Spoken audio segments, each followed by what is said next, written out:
Perda, pintu masuk dugaan korupsi PT Cilacap Segara Arta CSA, oknum DPRD, diduga terlibat. Persigap 88.co.id. Penggabungan perusahaan umum daerah kawasan industri Cilacap ke dalam tubuh Perseroda Cilacap, Segara Arta CSA, kini menjadi sorotan tajam publik. Dugaan kuat, produk hukum berupa peraturan daerah Perda yang mengesahkan penggabungan tersebut menjadi pintu masuk praktik korupsi yang saat ini tengah ditangani oleh Kejaksaan Tinggi Jawa Tengah. Fakta mencengangkan muncul. Penggabungan dilakukan sebelum proses pembayaran ganti untung tanah dan tahapan pengadaan tanah di wilayah Mertasinga menganti rampung. Proyek strategis yang seharusnya menjadi lompatan ekonomi daerah itu justru mangkrak hingga hari ini. Publik bertanya-tanya, mengapa perda tersebut disahkan begitu cepat, sementara banyak hal substansial belum diselesaikan.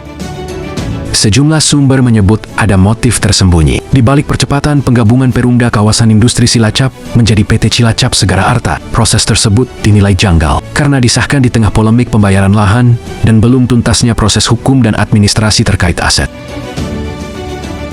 Penggabungan ini terlalu terburu-buru. Apa urgensinya disahkan sebelum tanah dibayar dan pengadaan selesai? Ini aneh dan patut dicurigai, ujar seorang pengamat kebijakan publik di Cilacap yang meminta identitasnya dirahasiakan.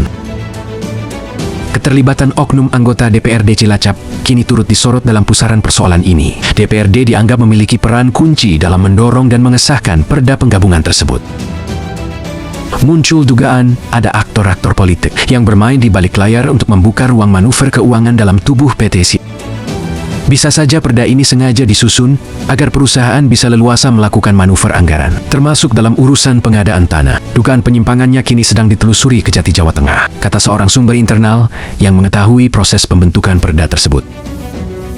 Kejaksaan Tinggi Jawa Tengah kini resmi menangani kasus dugaan korupsi di PT CSA. Pemeriksaan sudah mulai dilakukan terhadap beberapa pihak terkait, termasuk mantan direksi, pejabat pengadaan, dan bahkan pihak legislatif. Penyelidikan ini diharapkan Kejati Jawa Tengah benar-benar serius mengungkap dalang di balik kebijakan yang kini berujung kerugian keuangan negara. Masyarakat berharap hukum ditegakkan tanpa pandang bulu dan jangan berhenti dengan 3 tersangka.